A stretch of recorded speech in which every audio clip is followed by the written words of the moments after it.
My name is Jason. My name is Tom. And this is Fear of a Black Dragon, an old school RPG podcast. Well, in this episode, I can't believe it's not Butter Princess, because it is Butter Princess.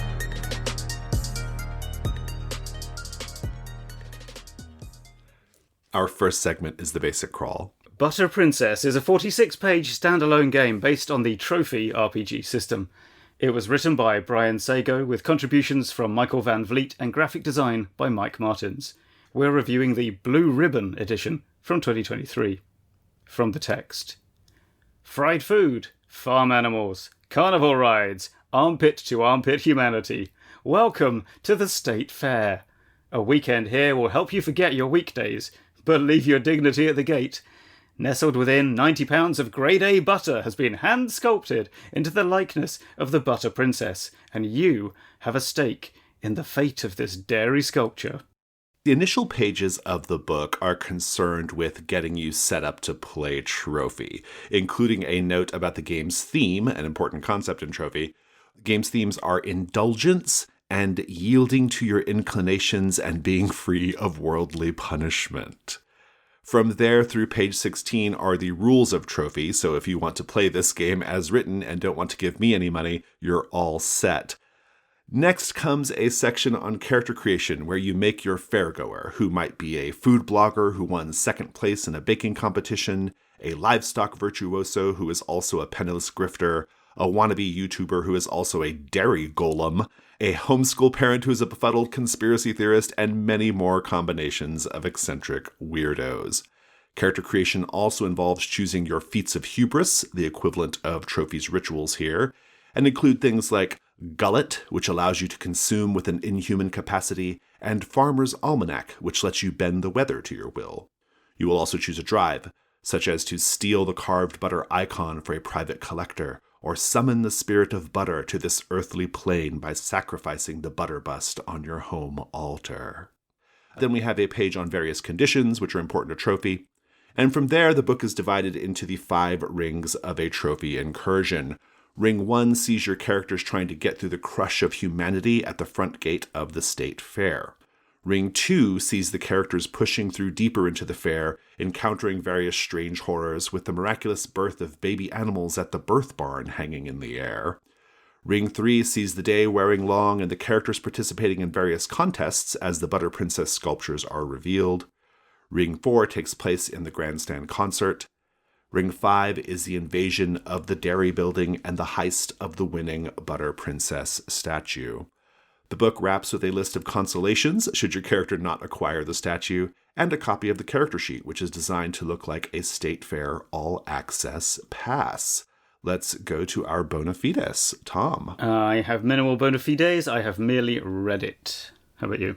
I have run it twice, once for the creators of the game. That's actually a pretty good segue to note here, in the interest of full disclosure, listeners, I am a frequent collaborator and GM for all of the creators of Butter Princess, though I had absolutely nothing to do with Butter Princess, and indeed, when it released, it was a total surprise to me. And when I ran it, I was excited. I was delighted to run it, and I ran it for them, and they loved it. My impression is that when I ran it, it was maybe not quite what they thought it was going to be. Well, yeah, I think we'll come on to that, won't we? Yeah. More on that later, yeah. So, things we liked about Butter Princess, high-level stuff, presentational stuff, graphic design stuff. I think that Butter Princess is a delight to look at. And indeed, it won the Indie Groundbreaker Award that year for graphic design. Everything is buttery yellow and blue for the blue ribbon, I suppose. All the graphic design elements look like they're lifted from 1950s magazine advertisements, and they have a sort of unsettling quality and weirdness to them, the way they're arranged, the way they're presented. There's one particular picture of a 1950s advert housewife with butter just dribbling out of her mouth. It takes you a minute to notice it, but when you do, you're like, oh, that's something strange going on the page. I really like the visual design. This is connected to one of my questions I have later, so I'm not going to get into it yet, but just from the looks of it, I think it's quite enjoyable. Yeah, it is quite good. As you say, it is advertising, graphics and things, mainly magazine covers, that sort of thing. From the, I'm guessing, like 50s, maybe into the early 60s, or this sort of folksy Americana. And it is quite, I think one of the enjoyable things is you look at it, you think it's a bit uncanny and weird, and then you realise that you sort of remember this hasn't been designed specially for the game, and it was just weird.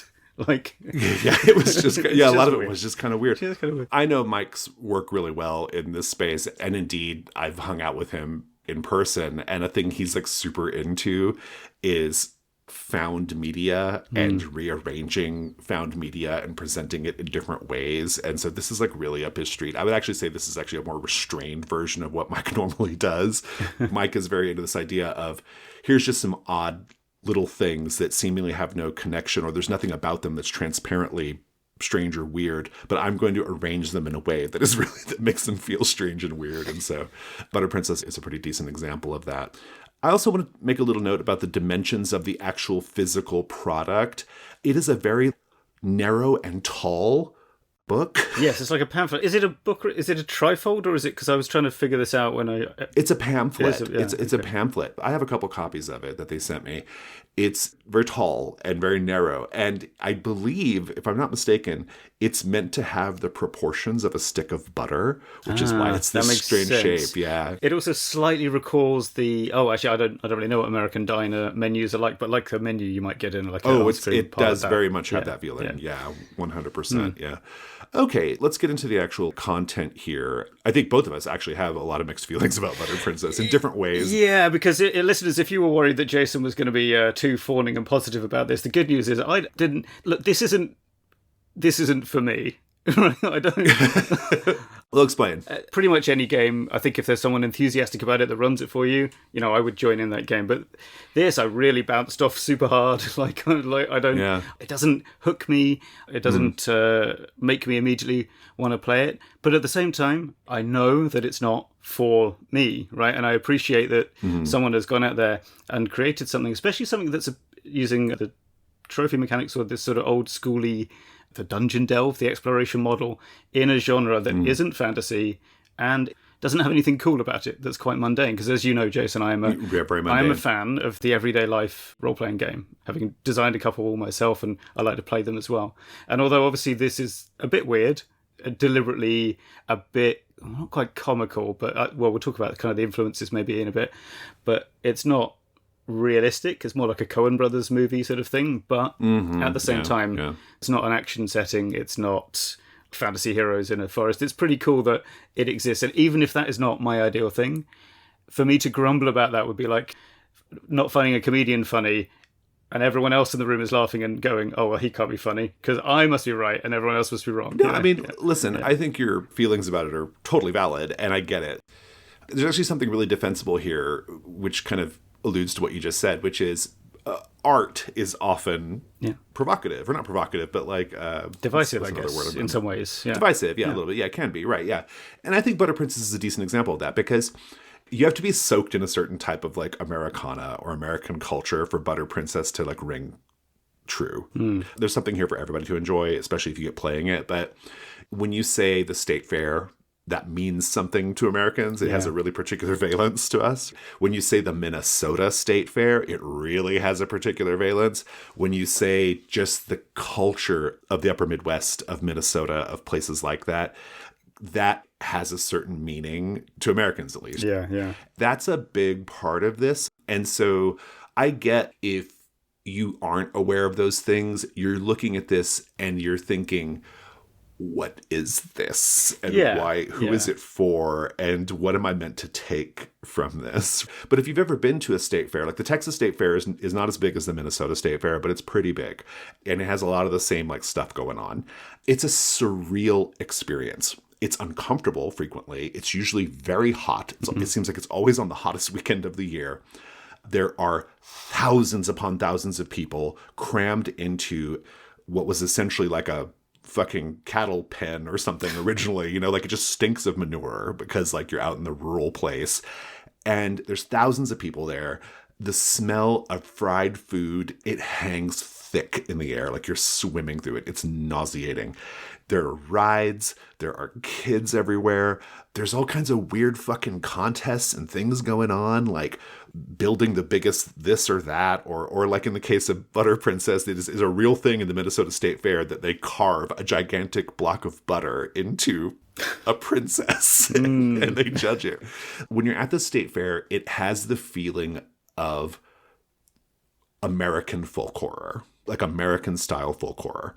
And there's a certain type of like person who like, and I'm one such person, where you're there and you get it, but you're also like, why are we doing this? You know, like, why is this a thing we've all decided is fun?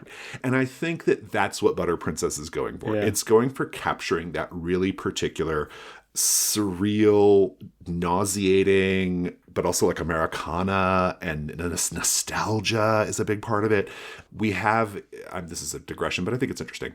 We have in this country a regular thing that occurs in rural communities where whatever that rural community is known to grow, watermelons, cotton, corn, whatever the fuck it is, they do a ceremony where they take a young woman from the community and she marries a bundle or bale of whatever that thing is. I've literally gone to one, a town that like is known for growing cotton, and they have a dais and they have this teenage girl and they have a big bale of cotton. The big bale of cotton has a crown on it. And she is married to the bale of cotton, becoming the queen of the cotton. That's what Butter Princess is, right? It's that. I don't know if that makes it any more appealing, Tom, but that's what it is. Kind of does actually, because, and again, I was saying the idea of having the enthusiastic guide for this sort of thing. I think what you need is someone who is into that, and they let you experience who knows it. and Yeah, afterwards you kind of go, "Oh, wait, this is real." That sounds, yeah. I know that that's what Brian and co. were thinking of when they made this. And this actually goes to one of my criticisms and the questions I have of it. But again, we're going to keep putting a pin in it. But at the outset, what appeals to me about this is, to summarize sort of what I've just gone on about, Butter Princess is one part David Lynch, it's one part Coen Brothers, and it's one part, I don't know, Ari Aster. It's nostalgic weirdness, but also like looking under the surface of that nostalgia and seeing something dark underneath it. It's heisty and capery. That's my least favorite part of this, but that is a big part of it. Yeah, it definitely feels like a sort of slightly comical caper that's going to go wrong somehow. That feels like the built-in narrative for sure. Yeah. And then it has this like big operatic ending, right? Which is what you want, which all trophy things have. The natural structure of trophy leads to this. Yeah, your descent into the underworld, and at the end is... It all ends. It all just gets really big and crazy and it ends. Like an Ari Aster movie or something similar. I think that is the appeal. All those things I've just said combined is the appeal of it. I will say, this is really worth pointing out.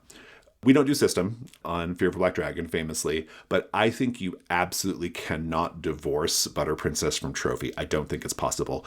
And the reason why I say that is because Trophy is like a negative space game. The fun of Trophy is that conversation that happens when you do the risk roll, where everyone is talking about what could go wrong here. Everyone is talking about making like weird bargains with each other in the story and kind of changing the story, springboarding off whatever the GM presented from the text. Yeah. But intentionally, the text is like it's just bangs. It's just things that are kind of like interesting. I'm going to slightly disagree there, because I do that kind of what do we think this role we're doing that's risky is about in things like OSE as well. So yeah, to come back to maybe things we like instead of talking about weird cotton marriages. I think the model of rings, for example, the way it's laid out, I think the template of a trophy scenario is great for that feel of going into a big fairground and gradually moving towards the centre, getting lost in it. And you're right, I think they're tagged dilemmas, aren't they? So each thing is just like a one-sentence thing. Here's a problem you've got to deal with. Slight criticism before we get to the question section. Some of those dilemmas are just statements and not dilemmas, but for like 90% of the text, they are actual things where you've got to deal with something. Yeah. And I like that. And it's all written in this sort of natural language. There's no system in there, which is great. Same goes for the conditions, actually, that you get. It's like the difference between the long description of an invisibility spell in D&D and then the classic thing of Dungeon Worlds 1, which was, you're invisible now, nobody can see you. Yeah. And it's like, it reminds me of that. Thinking about what are the interesting limitations or interesting decisions to force people to make that will bring through the theme and will move them through the circles of the locations. Yeah, that's good. No, I take your point. I guess what I mean to say, like, where it's hard to divorce it from trophy, I guess what I mean to really say is it's really hard to divorce it from trophy-style play. Yes. Yeah. Which is you have to be having a talky question and answer collaborative thing going on at the table, or things just aren't going to happen in Butter Princess. Yeah. Let's grab a dilemma here. Dilemma. A generator fails and the power goes out. That's all it says. On the outset of it, it doesn't seem like much. It's not much. That's just to say the power goes out. It's one of the simpler ones, I would say. Yeah, like what do you... Yeah, I guess the dilemma is, do you care? Yeah. But that's why it's a good example, though. Because if the power goes out, and then the situation kind of becomes like, well, if you go to the trophy risk roll and you say, well, what could go wrong here? Because that's the first thing you have to do. Everybody has to say what could go wrong. And so you're talking about what could go wrong with the power going out at this huge state fair where there are thousands of people and there's rides and there's all kinds of other things going on. And so then everyone gets talking about what could go wrong. And then you start talking about the character's actions in that context. And then you start talking about, well, here's a devil's bargain. Here's a thing that will happen no matter what if you go through with this. That conversation is important to making the power goes out interesting. Yeah, yeah. There's a lot of instances of that in Butter Princess where precisely because it's a mundane setting, it's not a fantasy setting with monsters and traps and things, you got to get a conversation going at the table in order for something interesting to be going on. It would be different if this was just a reskin of BX or something, and the characters are fantasy characters going through a dungeon that is shaped like the Minnesota State Fair, but that's not what this is. So I guess that's what I mean to say is it's going to be really hard to use the tools you have here in Butter Princess if you're not doing a system or a way of playing the game. Yeah, or if you're not making those stakes matter to your characters. Yeah, it's like, exactly I think my favorite one in here, the dilemmas, is the lost child who's holding a PC's hand, mistakenly thinking it's their parent. I mean, that's like a classic little, what would you do? If you're a human being, that's a slightly tricky moment, right? And and there's no huge stakes to it, although they could be, depending on how wacky it's going to get, maybe this whole thing turns into something like some kind of screwball comedy chase sequence. But the chances are you try and find the child's parents. That's probably what you would do. But then that's interesting in itself. Right. And then you do the risk roll. What could go wrong if you don't find the child's parents, right? Like, that's what this game is. Yeah, but even if you go to the system, I think that's interesting. Like, a lot of these things I think are great for showing, exploring your character. So are you the kind of person that just lets go of the kid and walks away and ignores them? There's no role there, right? But you're just, we've just learned something about you, Yeah. But so there's lots of options in it. I like the fact that you're in the concentric rings model, even though the location's not detailed really at all. It gives you a sense of location and place, even while being quite abstract. It reminds me of, in Eat the Reich, they have the deliberately inaccurate map of Paris where you go from one zone to the next. Sort of reminds me of that. Like you just here's a thing you can do that's in sight, here's another thing, and you just kind of go for what you're interested in. That's the cinematic. Exactly. It's lampshady. This is the Gauntlet's bread and butter, if you will, is this sort of cinematic framing of things. That appeals to me as well. Yeah. I think I want to get straight to questions because I want to get to my big question that I've been tantalizing the whole time. Okay. Do you want to go with that now? Unless you have anything else you want to say about things you like. No. Go. I want to get into it then. This is just a setup for the expert delve, but just looking at Butter Princess, I wanted the horror elements to be more, and I wanted the caper elements to be less. And the reason why is because it uses trophy as a system, and trophy implies a certain type of thing. Trophy implies horror. And there are parts of this that I would say are horror, but there were times when I'm reading the text and indeed when I ran the game where I was having to do a lot of, here's the horror, but I have to dig a little deeper to pull it out. But I just wanted on the page for things to be a little bit more dripping with the horror elements. And there's a weird tension here in the text because sometimes the game gives you details that are like clearly suggestive of something, at the very least, surreal. The fact that you can be a dairy golem. Like, what the fuck does that even mean, right? It's enticing, though, right? Like, it's enticing. But then you have conditions that are just exhausted, right? And I kind of wanted every part of the page to be dripping in some surrealism or intensity. And if they ever do a Butter Princess second edition, I hope that's what it looks like. And I'm sure this is just mostly like a personal thing, but I was not as personally invested in the idea of stealing the Butter Princess statue. I know that's like the whole point of it, but that part didn't quite, the Coen brothers part of it didn't quite. Yeah, you see, doesn't appeal to me. Yeah. I think this might slightly be a Jason's preferences issue, but I know what you mean. Like, I think there's a sort It totally is. No, it totally is. It's totally just my Yeah, preferences. but you're right. There's a spectrum. There's the sort of. I think this sort of hovers in a space. We keep talking about like Coen Brothers and things. I think that some of this stuff is uncanny, like a David Lynch dream sequence, and that's like one way to do it. But I think a lot of people are going to go for the sort of "Oh brother, where art thou?" jaunty, like often quite scary and weird, but sort of quirky, fun end of things. My other hang up here, though, is the fact that I feel like the graphic design is doing a certain type of work. Yeah. The graphic design is particularly surreal and unsettling, the artwork and the way it's laid out and the different things that are happening. And I don't know if the text necessarily matches up to that. That's fair as well. Yeah, I think that there's a bit of a mismatch between the art as well. I mean, it took me a while to figure out it wasn't set in the 50s as well. It was like I watched Whip It once. Right. Have you seen that movie, the roller derby thing with? I have not. No. Yeah, it's a great movie, but it took me a long time to figure out it was set in the 2000s because like you never saw any technology. I come from a roller derby family. Oh, like, you'll love it. Yeah, but it's I think it's one of those sort of. And maybe that is a kind of Americana in its way, the sort of Midwestern, you're not sure what year it is because you've stepped back in time. So maybe I'm talking about that was one of your questions, right? Yeah. Yeah, one of your questions was this seeming anachronism of it, right? Because I have some thoughts on that.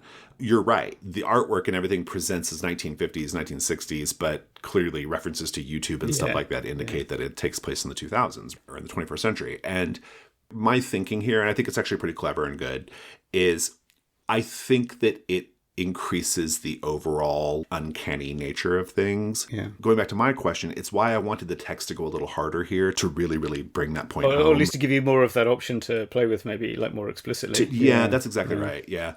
Going back to David Lynch, you think of Blue Velvet. Blue Velvet has all of the aesthetic trappings of the 1950s, but it is absolutely set in the 80s.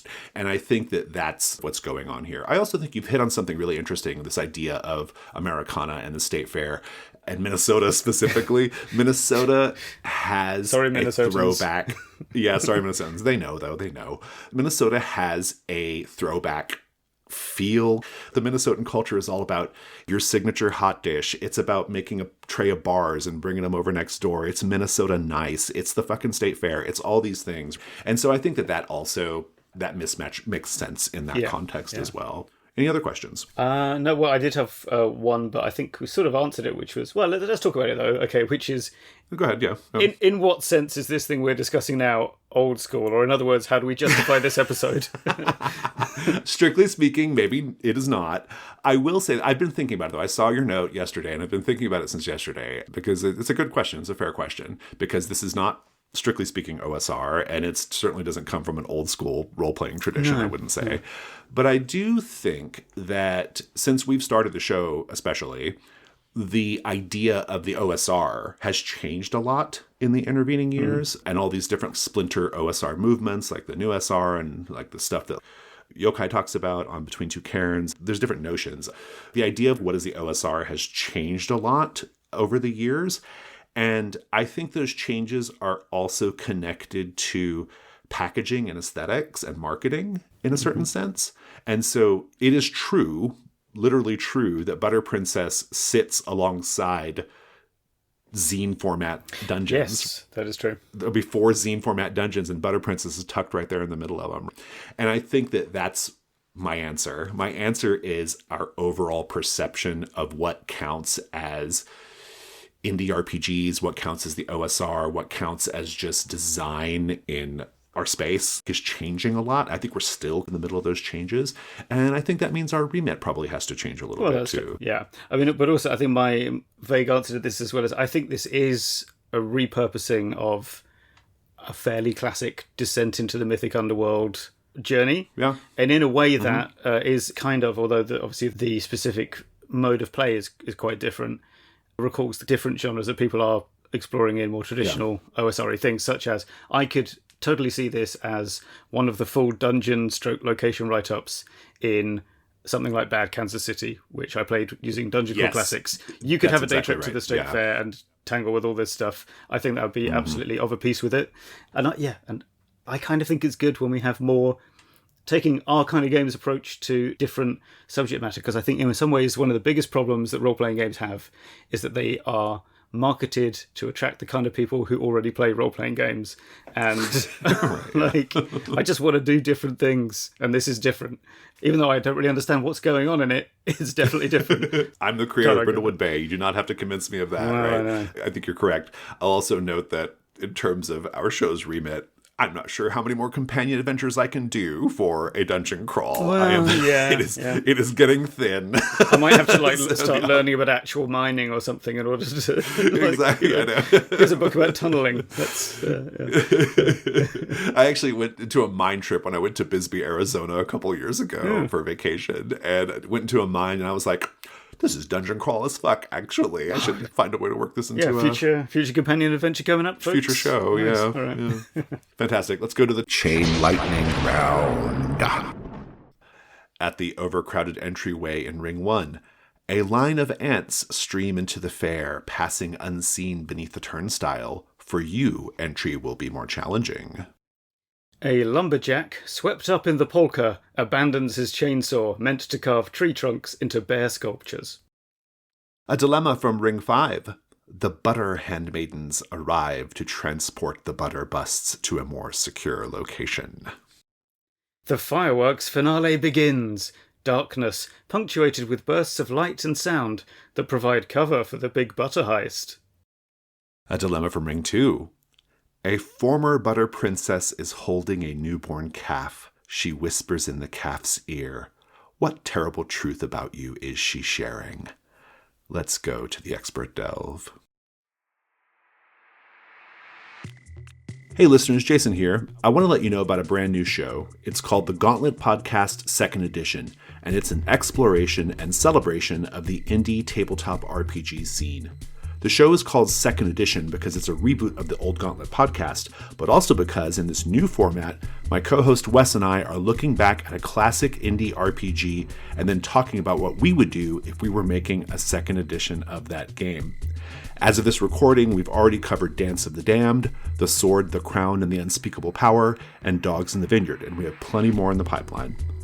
Wes and I will also be chatting with folks both in and outside the Gauntlet community about different gaming-related topics, such as fandom in TTRPGs, the effects of the Satanic Panic in the early 80s and 90s, genre in games, and much more. The Gauntlet Podcast 2nd Edition is a Patreon exclusive. We've created this show for the ride or die Gauntlet fans who support everything we do on Patreon.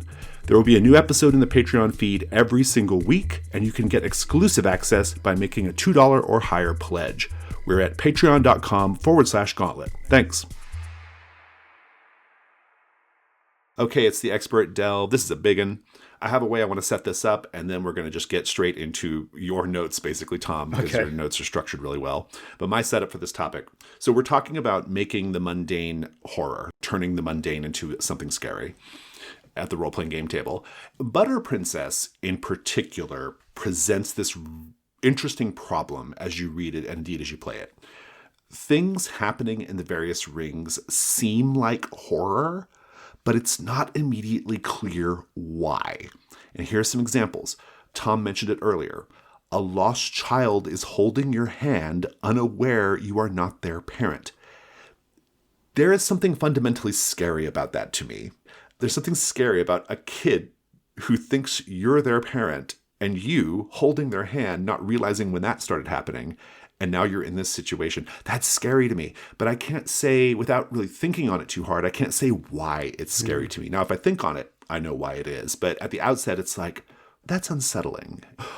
The frenzied polka sweeping into the midway, pulling you into the dance. That is unsettling to me. The idea that my agency is being taken over by this dance, that is a weird thing. A sign that says, due to circumstances beyond our control, some nearby exits may be closed. What? Or just the basic premise of a princess carved in butter. Why is that weird? Why is that scary? So you're presented with a lot of things where you read it in this book and you're like, that seems pretty mundane, but yet it feels like it should be horror, and I don't quite know why. And that's where my idea for this topic came from. There's this uncanniness to it, heightened by the artwork, I'll add. There's this uncanniness that you're trying to put your finger on. And as I've noted in the last segment, the text doesn't necessarily bring you explicitly to that place of horror, but you're kind of there even if you don't know why. And so I've been thinking about making the mundane scary, which is what Butter Princess, I believe, fundamentally sets out to do. And I think, getting back to our normal remit here, I do think there's something useful here for all of your gaming. So I love a mystery village, as in you arrive at a village and there's clearly something going on the locals don't want to talk about. Classic. D&D type thing. One of the reasons I love the mystery village so much as a GM is it's an opportunity to present a particular type of horror in a fantasy context. You could totally just say, oh, the locals seem like they're hiding something. But how much better is it to show the villagers behaving in a sort of furtive manner or doing weird little things, uncanny things? Such villages are kind of fundamentally folk horror. I don't think you can really unattach folk horror from this. And part of what makes folk horror fun is you present seemingly mundane things in this uncanny, unsettling way. There's something here for your fantasy gaming. This idea of taking the mundane, particularly in the context of a village, which should be the most mundane thing in your setting, and turning it into scary moments. And so Tom's notes here are excellent. I'm glad you think so. After my lengthy introduction, you have it broken up by GM things, player things, and then combined. Sort of mix at the end, yeah. So let's start with the GM things, which to me is what's most interesting. Sure. You've got them divided up into subtopics, so give us the first one. Yeah, there might be some overlap between these subtopics because, I don't know, it's a bit of a stream of consciousness thing sometimes when I prepare these notes. But yeah, let's start with, and I think this is maybe the most important one, is using familiarity to create discomfort. So in other words, you're contrasting the expected things with unexpected. This is like real... Now I say it out loud, this sounds unbelievably basic, but it's not. This is what all of your mundane horror things are really going to come from. To think of something completely mundane, maybe you walk into the shop at a service station somewhere on a lonely highway, and it's exactly like every other filling station shop you've ever been in, but for some reason there is a single bright pink fluffy slipper just in the middle of the floor that nobody's talking about or saying anything about. And you see it and you look at it for ages and the cashier just grins at you and you're like, well, that's weird. I feel weird talking about it now. I don't know why that was my example. That's weird that I thought of that, but it's this sort of unsettling something being out of place. That's the key thing, I think, right? You walk into the convenience store and they're selling something that convenience stores don't normally sell. Right. That's what it is. You're right. This is probably the most powerful and useful advice we're going to give here, contrasting the expected with the unexpected. My favorite way of doing this is to have an NPC say or do something totally unexpected, even if it's something that seems out of character, especially if it's something that seems out of character. You kind of get into David Lynch mystery man territory pretty quickly. So if you're not going for that, be mindful of it. But there's a lot you can do there. And when you do it right, it does a lot with very little. Going back to my village example, imagine the village is beset by vampires. You could just have the village blacksmith hint darkly at what's going on, or even just say vampires are a problem or something like that. Or you could have the village blacksmith accidentally cut himself while he's talking to you and then start feverishly licking the blood. That's an unexpected thing. And it's especially good if you deliver it in a way that it just feels really matter of fact. This goes back to one of our early horror conversations years ago. The best thing to do when you're doing the unexpected versus the expected is to present it in such a matter of fact way. You got to play it cool. Otherwise you got to play it super cool. Yeah. I'll also note this is where theme is quite handy. Like if you know the themes of what you're working with, slipping in references to your themes. Yeah, that makes it much easier. You don't have to rack your brains for what you're after. Yeah, exactly. Yeah. So I love this. Contrasting the expected with the unexpected. Super, super good. Easy to do, too. Yeah. What else you got? I've got down here uncanny repetition, which is a phrase I think I start using on purpose. This is kind of a subtype of the first thing, isn't it? It's sort of maybe what you're seeing isn't unusual, but the fact you keep seeing it, that's weird. So the classic example here, Secret of Castronegro, the bright green eyes on people through the town. It keeps coming up, and you're not quite sure what it proves, if anything, but it's uncanny and it's repeated. And I think it has to be something quite distinctive, but not intrinsically scary for best effect. It has to be something that is very visual. It has to be something that when you describe it, the players know you're repeating the thing. And usually the way you describe it usually visually is the thing. Maybe a smell, but usually visual. Yeah. Or at the very least, as a GM, you have to be able to describe it consistently so that the players know you're describing the same thing again. Yeah, right? True. Choose a fixed phrase, maybe. Exactly right. Say a particular shade of blue instead of just blue and that kind of thing. I like a version of this that is even more surreal than the Castro Negro Green Eyes example. I like something that looks like a glitch in the Matrix, right? And this is deeply creepy when you do it right.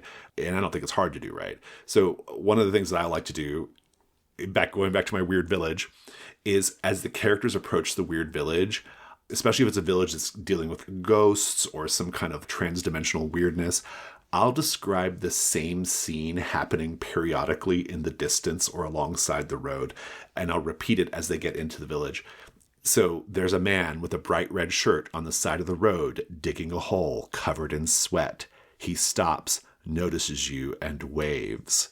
You get to the town square and you look down the alley between two buildings and you see a man wearing a bright red shirt, sweating profusely, digging a hole. He stops and waves. You do that a few times and you have not really had to say anything particularly weird. It's a very mundane situation, but the players are on edge. They are on edge and they're ready for something bad to happen. Yeah, I love it. Uncanny repetition. Again, pretty easy to do, but really, really powerful. Your third one's interesting to me. What do you got? Yes, the third one, the corruption of safe spaces. I think you got to be a bit careful with this one because in some ways it's breaking the rules a little bit of the structure of your game. Yeah. When we say corruption of safe spaces, that shouldn't really be if you've got the characters hideout. Obviously, it's big drama if that ever gets invaded by the aliens or whatever. But I think we should be looking at here is more like spaces that we think of as safe, that are somehow off. Like there's a stranger in maybe a cozy rural pub, and then there's like someone comes in and they're like from an oil rig and they're all still wearing their sea-going gear and things. This isn't a place that belongs to the players, but it is a place where they expect things to be routine and snug, right? But then they gradually aren't. I think that's where you got to look for that sort of thing. And of course, eventually, if you're escalating the events and making things scarier and scarier, then eventually, yeah, of course, the monsters do come to your home and they are clawing at the French windows leading onto the garden and so on. But that's kind of end game territory, I think, or at least at a breaking point in the narrative. If you're just doing it as a scene setting, then you want it to be like, yeah, just again, the weird details, but particularly in places that should always be the same to you. There's something to be said for violence here. When you introduce violence, even if it's not violence fueled by anger, into a space that is supposed to be otherwise charming or safe, it really, really amplifies the horror. An example, you're standing along the side of a road watching a parade go by, and the parade is starting to be joined by more and more people, and people start to push and shove, and it gets so bad that one person actually gets trampled by the parade. Or maybe there are people who are ending up punched or bruised as the milieu of people becomes increasingly dense and the whole situation becomes more dangerous and violent, even though there's nothing on the face of it that is supposed to be scary or violent. That's the kind of thing. I think this is what Brian was going for in the first ring of Butter Princess. It's this idea of like pressed in people. And the danger is this massive pressed in people, ostensibly excited, ready to have a fun day, but more and more people pressing in. There's the implication of a sort of bodily danger. Yeah, right? the sort of sense of mania, like the Bacchantes, or this kind of frenzy, exactly right. and the madness of the crowds and so on. Yeah. That's great. We'll go next, yeah. Let's see. So yeah, what's not there can be scarier than what is. I think that's another good one. So like, for example, that could be something quite, again, mundane. So if all the power goes out in the middle of a big city in the night, that's a problem, but also scary, especially if you've got things going on at the time. A thick fog comes in and muffles all the sound, so it's as if you're alone even though you're not. Or a recurring NPC just vanishes. And I don't mean like disappears in front of you like by magic, but just sort of they stop turning up, and after a while you notice they haven't been around and nobody seems to have noticed or cared. Or even just, you wake up have a player character wake up in their own home and things have moved around and something maybe is missing that it doesn't make sense should be missing. Or even just is just not in the same place as it should be. And all of these things are intrinsically kind of upsetting a bit, right? So my classic example is you're in a forest, you describe all the forest things, the look, the colors, everything, and then you drop the bomb of, but you can't hear any bird song. You can't hear any animals. You can't hear any bird song. It's the absence of those things that makes the players feel like, oh, there's something kind of weird going on here. Right. Yeah. Evolutionary. A more subtle one that I've used that definitely works in the same way is they get to a town and the town or the village has no security or town guard. Yeah.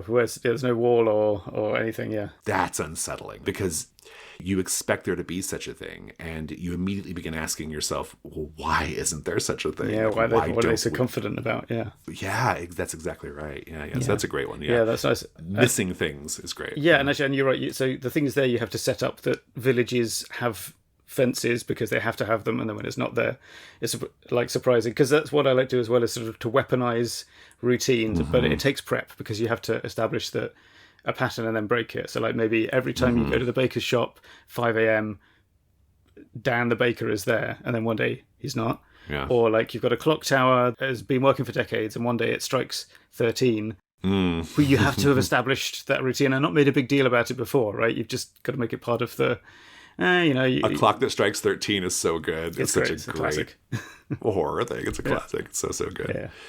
Let's talk about sensory details, because I do think there's probably a role for that to play here too. Though I would suggest that maybe it's less impactful than some of these other things we've talked about. But I want to hear what you have to say. It is. I think it's more difficult in a role-playing game because it's going to be indirect, usually because we're describing what we see and hear, and therefore it's not. Yeah. It's mediated through spoken word. Right. Yeah. You can make people feel, or at least understand, discomfort through either overload of sensory inputs or depriving it. So similar to things being absent.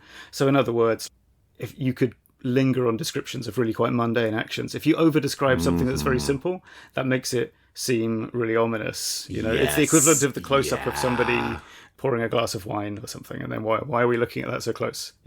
Over describe something seemingly mundane is really, really good. I do this all the time, specifically with Hester's Mill, which is a Trophy Gold incursion. The mill of Hester's Mill, I always spend so much time describing it. I describe how tall it is. I describe it in scale to other things. I talk about the stonework. I talk about the weird, it has this like a particularly colored door and the symbols on the door, how high up the windows are. I go on about it in great detail when I haven't done that to anything else that we've done so far. And it has the effect, I've never thought about it this way, but until I saw your note, but you're right. It has the effect of making it feel ominous in the players' minds. Yeah. They want to know there's got to be something about this place, right? Like, this is clearly something bad. They always go to bad. Well, it's understandable, really, because this wasn't in the notes, but I've thought of it now. Another thing you can do with the sensory details, although don't like stress yourself trying to think out of the box about it too much, is to use descriptions, and again, quite casually, you've got to play this cool, describe things using adjectives or whatever from sort of the wrong category. So like start describing buildings using words like soft or plush and things like the wrong thing, or equally like a person might be describe them with words you would normally use for something mechanical, and don't really make a big deal out of it, but it's because these sort of category errors are happening in your language that sells this idea of being unsettled and slightly alienated. One of the things I'm most proud of personally is in one of the public access mysteries, which focuses on summertime fun, I describe the smell of backyard barbecue, the smell of cut grass, and children pickled in chlorine. Nice. And there's something about that phrase, pickled in chlorine, the choice of pickled. Whenever I roll that out, the players always, you get a shudder from the players every time. So pretty good nice stuff. That changing a word, such a simple thing, but man, it does a lot of work. It does so much work. Yeah. Playing with expectations. This is really intriguing. I have a lot to say here, but I want to hear what you got to say. How does that help the mundane become scary? Again, this one might be something so basic, but it's still worth having it in your mind. So playing with expectations, of course, is sort of the whole little dance you're doing while trying to make mundane things seem scary, isn't it?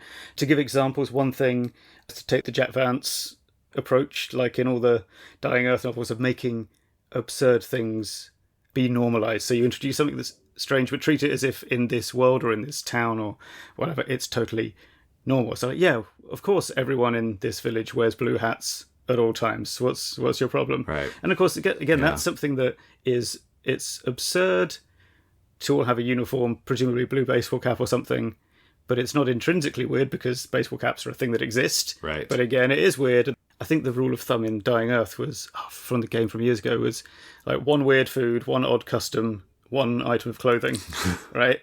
Now I think that's towards the more wacky end of doing it. But I think one or two things that everyone does in that town that they think is normal, that's a nice through line that will help create a memorable oddness. Years later, the players will go, do you remember that town with the blue hats? You know, the one? That one. Yeah. Especially when we're talking about communities of people and what makes this like seemingly mundane community of people become suddenly quite menacing.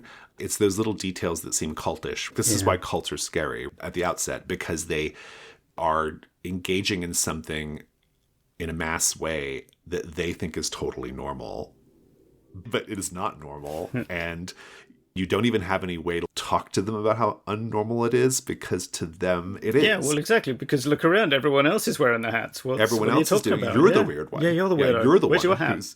I like that note a lot. I think that's really good. Yeah, and there's one last, what I think is a good idea I had here for the hooking into mundanity and making it scary, which is the idea of inverting stakes of things. So in other words, making big actions seem unimportant. I mean, the classic, I fired a rocket at the monster and it just battered it away. That's like a big thing that does little.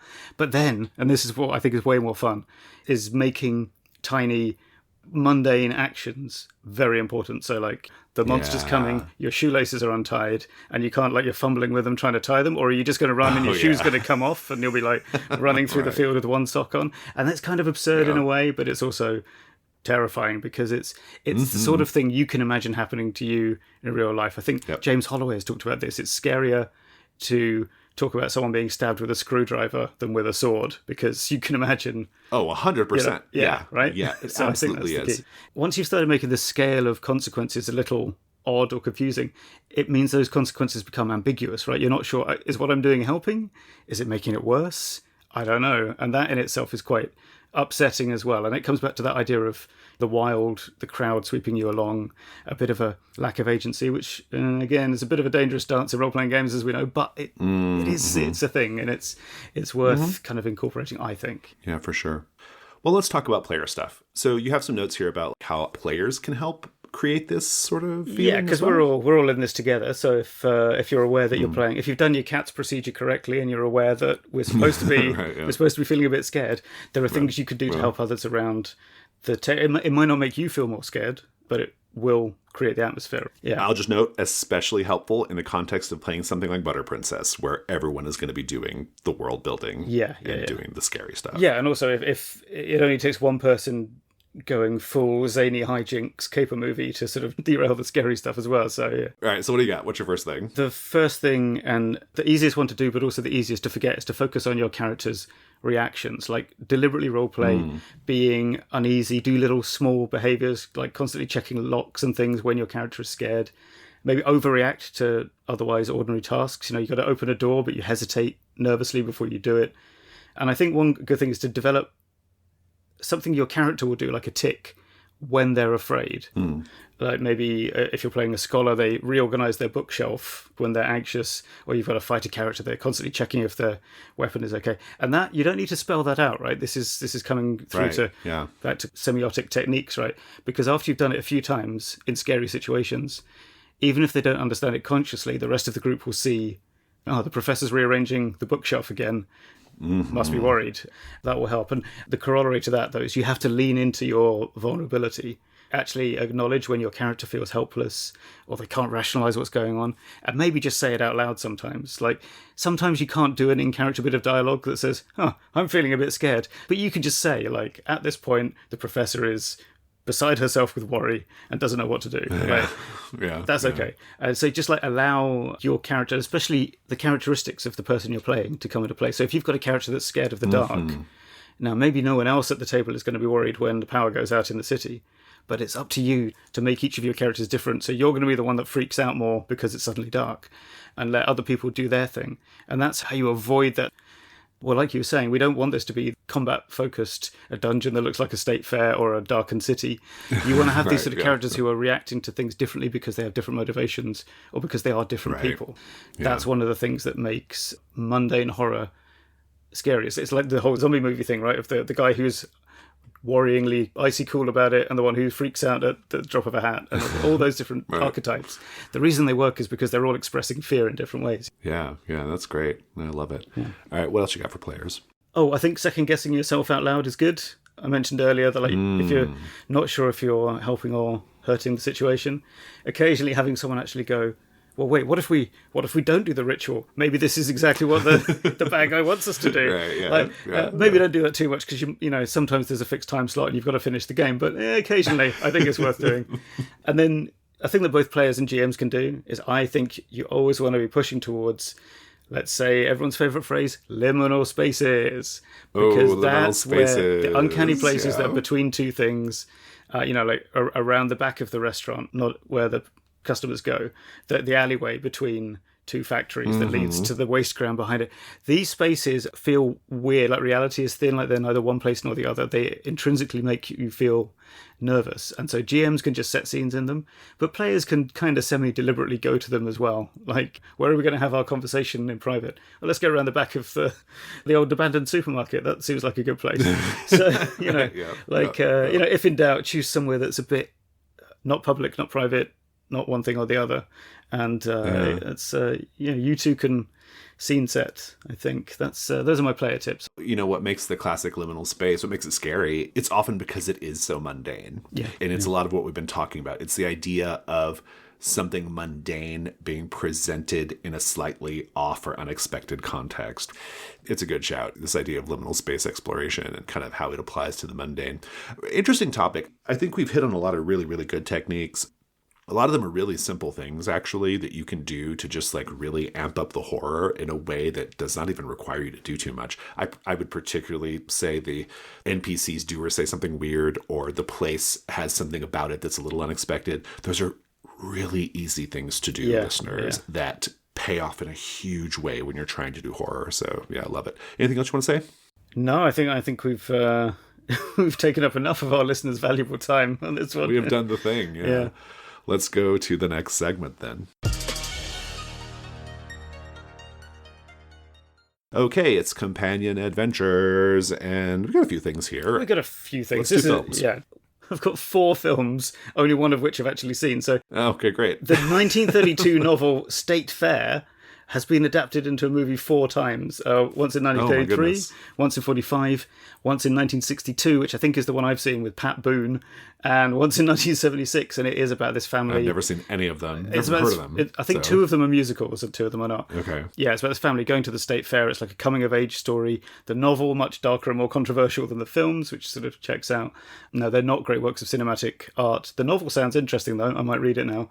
And it's, State Fair. I mean, what more do you want? It's called State Fair.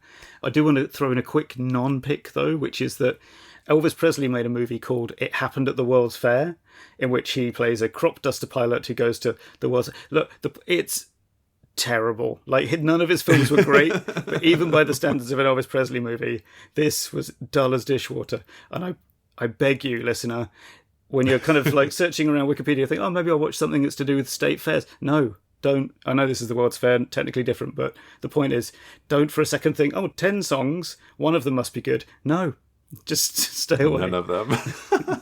Good. I love it. I've got movie picks. I'm going to recommend Ari Aster's 3rd movie, Beau is Afraid. Really divisive movie. Yeah, I've not seen this, but I know it's very divisive. So, yeah. It's very divisive. Here's the thing. My sense is that Ari Aster, who made, frankly, 2 of the best horror movies of all time, and back to back, by the way, I think he doesn't actually want to be a horror director. I think horror was just his way into the industry. I think he wants to be doing other things. And Beau is Afraid feels like his transition into trying to do other things that are not horror, because it has really strong horror elements, to be clear, but it is a much more bloated, high-minded epic, I guess, like drama thing. I'm not even going to say it's like an amazing movie, but it's an interesting movie, and I think everyone should watch it. Nice. And the reason why I'm recommending it here is because it does do this thing that you want in Butter Princess, which is, like we said in the ED, it's this idea of here's a situation that should be very normal and mundane, but you feel uncomfortable. There's something about this. You feel deeply fucking uncomfortable, and you don't even necessarily know why. Now, eventually in Beau is Afraid, a lot of those scenes do get to why it's uncomfortable, but even at the jump, you're just like, this feels off. And Ari Aster does that like nobody else does. And so it's really, really good for that. The movie is overly long. I think it's a really interesting film. I like it, but I get why a lot of people don't. Yeah, it is on my to-watch list, but I feel like it might be one of those ones where you have to be ready for it, maybe. You do. I have made the mistake of putting on certain movies, like just, got some friends over, let's throw this movie on. And it ends up being like the worst choice. Never watch 1982's Possession just as on a lark, right? Why do we throw American Psycho on and all enjoy that? Right, exactly, right. Yeah, exactly. Right. This is one of those movies. Okay. You don't just throw this on for your friends, right? Or your parents. Your parents or your significant other, who's not into film or whatever, right? So for Minnesota-ness, I'm going to recommend Fargo for all the obvious reasons and Drop Dead Gorgeous. Drop Dead Gorgeous for a much more comedic take on what it means to be a Minnesotan. Yeah, wait, remind me, the name's familiar to me, but I don't think I've seen it. Drop Dead Gorgeous is it's one of Kirsten Dunst's first movies. And it's about beauty contests. Wait, yes, I have seen this. Yes. Yeah, it's about beauty contests. And it's very famous for its Minnesota-ness, right? And so it's a fun watch for that reason. It's just a fun movie too. And then Fargo, of course, really captures all of that Minnesota. Oh, yeah, definitely. Odd duck isolation. Yeah. You get a bunch of people who are like trapped by snow for big parts of the year and strange behavior ensues. For sure. What else you got? I got one last thing to throw, which I think is a bit of a kind of an easy choice, but I feel like I should mention it for two specific scenes, and that's Mulholland Drive, the David Lynch film. We've mentioned David Lynch a couple of times. A guy who is my number 2 favorite movie of all time. Steeped in cynical nostalgia for 1950s Americana, but I don't think all of his films would be great for State Farm. Like, Lost Highway, great movie, no help here. But Mulholland Drive has a couple of sequences in particular I think are worth observing for the mundanity of uncanny things. Firstly, when Naomi Watts' character first arrives in LA, she gets out at the airport. She gets a ride with this old couple who, after she's gone, grin at each other in the most unsettling way you've ever seen. Intensely scary. Intensely scary. Yeah. It's so scary. And of course, and the other scene I would mention is, well, Jason, would you like to guess which is the other scene I'm going to say here? It's Winky's Diner. It's Winky's Diner, where a guy is describing a nightmare he's had, yeah. I'm going to get on my it's not a soapbox, but I want to say, the scary part of Winky's Diner is not even the jump scare at the end of the scene. The scary part is when they're sitting there in the diner talking about the dream. That's the scary part of Winky's Diner. Yeah, that's the worst part. And you're right. It's a great shout for what we're going for here. Yeah, it's great. Fantastic. Well, that is our show. Fear of a Black Dragon is a production of The Gauntlet. You can find The Gauntlet on our website, gauntlet-rpg.com. We're on Blue Sky at Gauntlet RPG. If you'd like to support the show, financially at least, it's patreon.com/gauntlet. Tom, thank you so much. Thank you, Jason. Thanks also, of course, to our Emulsive editor, Rich Rogers, and to you listeners for listening. Take care. That was a good one. Thanks. Bye.